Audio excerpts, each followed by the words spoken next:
Go listen to all my music. It's the codes of self-esteem. It's the codes of who you are. If you're a Kanye West fan, you're not a fan of me, you're a fan of yourself. You will believe in yourself. I'm just the espresso. I'm just a shot in the morning to get you going, to make you believe that you can overcome that situation that you're dealing with all the time. They have you in a box. You can save the world, but you are working on things that are too small. Take a step back. Stop worrying about your college, your loans. Stop worrying about what job that they got waiting for you in Silicon Valley. MIT, you can save the world. Kids in college, you can save the world. I'm putting my life on this interview right now. It's up to y'all. Y'all have the ability to just step back from what you think culture is today. It's not about any candidate.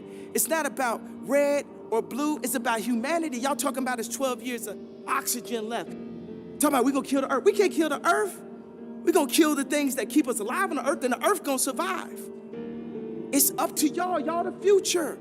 But what y'all working on right now? We are following other people's opinions. We are controlled by the media. And today, it all changes. We need to think how to think free. We need to be free thinkers. Then we need to learn how to feel free. People say feel free, but we don't even know how to feel free or think free. Say what you feel, positive or negative, grounded in reality. This reality has been forced upon us. It is a choice. Just like when I said slavery is a choice. The reality, we can make our own reality. We can talk about history, but not too long. We need to talk about our now, because we can fix and start loving each other now. But the thing is, we have the resources on this planet to have a human utopia, to have respect for each other, mankind. We have that. But we're too concerned about getting the next Hollywood film to Netflix. We have the resources. There's new billionaires every day. You apply the right type of thinkers, like the Elon Musk, the people with the real ideas. Like, politics is dead. It's over with. Politics, like, these kids need some type of real truth. I'm gonna stand up and I'm gonna influence, and I'm just gonna be me to the fullest. Because it's also with my approach, you know, it's a certain point of a level of like frustration, because waiting for everyone to agree may take too long. I'm not gonna sit inside of a corporation for 20 years. The time is now.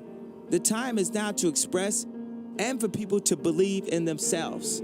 The time is now for it to be okay to be great. People in this world shun people for being great, for being a bright color, for standing out. But the time is now to be okay to be the greatest you. Your entire life is a test. And when did you have the most anxiety in grammar school and high school? No question. On test day. So your entire life become this test. I ain't trying to say the right answer. I am just doing what I feel. My mama said trying is failing. There is no ifs, woulds, coulds, shoulds. It just is, and we just are. And it is so. It's simple. And this mentality should not be defeated. Yea, cannot die. Yea, cannot be buried. There is nothing. As a matter of fact, no enemy. The enemy is a concept that's out. Before I found Christ and gave my life to God, I would try to lean on my own understanding. And that's the universe is like a black hole of information. What do you mean by your own understanding? Meaning, when people ask Einstein, said, you're the smartest person, what would you like to know? Einstein's response was, I'd like to understand the mind of God.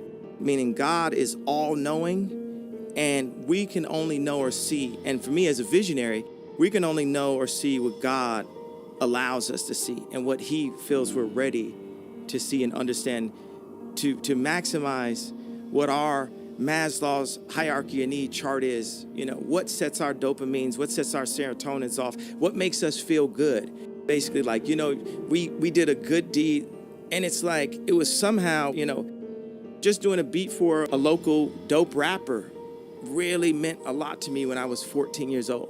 Doing a beat for just anyone famous that had a major record deal was a lot to me at age 19. me being able to, put out my own music. And that was a lot to me at age 24, meaning as I grow, God sets new stages in the game of life for me that you get your satisfaction. Like Maslow's hierarchy of need is like our satisfaction chart. What makes us feel whole and accomplished as a human being? So as I go through these different levels, there's times where I would use confidence when I knew what I was doing, and I would use arrogance when I didn't know what I was doing. But I'd rather use arrogance than to let someone diminish my idea of myself, because that is what keeps us going. Hope actually keeps us alive.